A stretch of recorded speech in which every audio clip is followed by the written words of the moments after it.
Are we doing enough to protect our beaches? New Chums in the Coromandel is the latest battleground. The proposal to build there is on track, although discussions continue between the owners and the Environmental Defence Society. Discussions both sides say are aimed at finding a sustainable solution.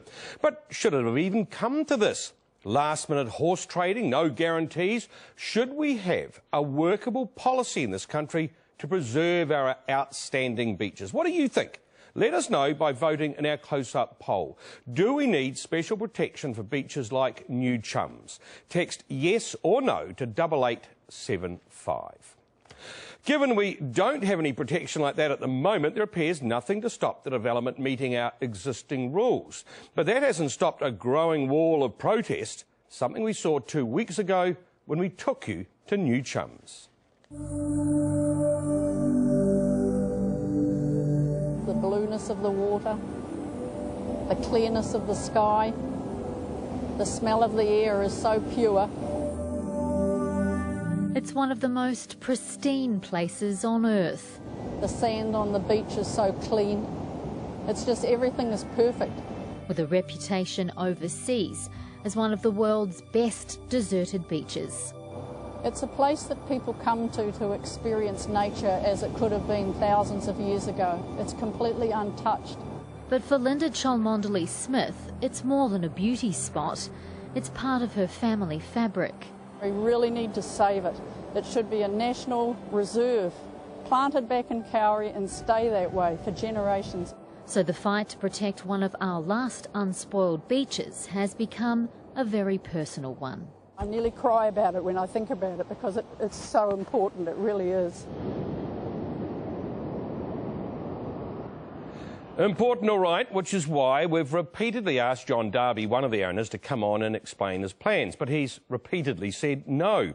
John, if you are watching, that offer is still open. There's been a record number of public submissions to Council, both for and against the development. One of those was from Labour leader Phil Goff, who joins me now from the Koru Lounge at Auckland Airport. Good evening, Phil Goff. You obviously think this is important enough to take a stand on? Yeah, g'day, Mark. Look, I really do. It's no exaggeration to say that New Chums Beach is probably the nicest, the most beautiful, untouched, unspoilt beach in New Zealand and probably the world. That's a personal view, but it's also the view, for example, of the Lonely Planet travel guide. It's the view of National Geographic. You've got development all the way up the Coromandel Peninsula. This is the one last accessible beach that has been left untouched. Let's leave it that way for our kids and for future generations. So all steps should be taken to save this beach? Oh, absolutely. Look, there were more than 1,000 submissions that went in. Mine was just one of them. Overwhelmingly, they're against development of this beach.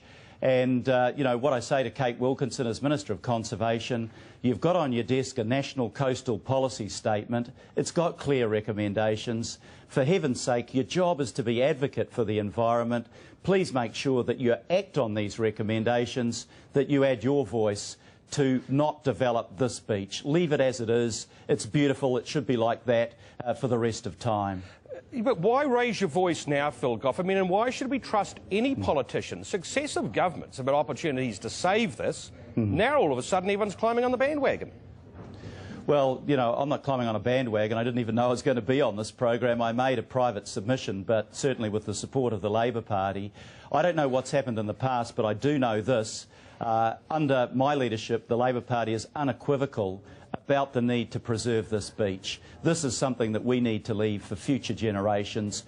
It would be an absolute tragedy to develop this, to put houses on that beach and to lose it for all time as an untouched and unspoiled area for all New Zealanders. So I would put it to you, Phil Goff, that a submission on behalf of the Labour Party I don't think you can consider as a private one.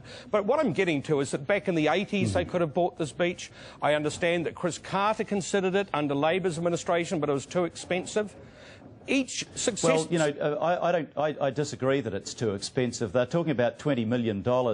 On Tuesday of this week, the government spent $1.7 billion bailing out investors in South Canterbury Finance. Surely, if we have to buy it, spend the $20 million. If we don't have to buy it, make sure it's protected under the Resource Management Act and the National Coastal Policy Statement. The issue we have to wrestle with, Phil Goffett, this is private land, it's privately owned, they're within their rights to be doing what they're doing. Yeah, look, I think it's more than that. I think that's an integral part of New Zealanders' heritage. There's not much unspoilt beachland left like this. We should be doing whatever we can to leave it exactly as it is. I think overwhelmingly New Zealanders and your listeners will feel that way about it, as I do personally. I was there earlier this year with my wife. It was fantastic. And just talking to some of the other visitors at the beach, there was somebody from Spain, somebody from North America. They were making the same comments. This is just absolutely beautiful, one of the best places in the world that they'd been. Why put that heritage at risk? My understanding is, talking to the Environmental Defence Society, is that they're saying, look, the owners are actually quite principled and they're trying to work out a deal. The issue is, which is the question we're asking tonight, is why don't we have a policy that says land like this should be protected from the get-go, not trying to catch up? Well, look, I wish Environmental Defence Society well in its negotiations with the developers, and I understand that they are reasonable people, so that gives me some hope.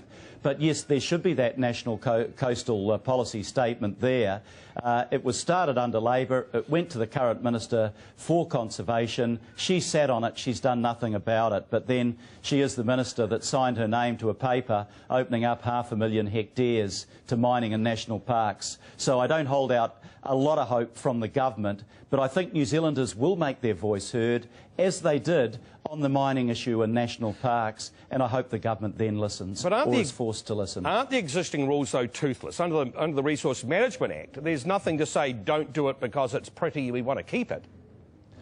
No, it's part of the statement, I think, under Chapter 1 of the Resource Management Act. But we need this National Coastal Policy Statement, and we need to make sure that what we've got left of our untouched coastline is left that way for future generations. Okay, it's a bit like the remnants of our national forests, our native bush.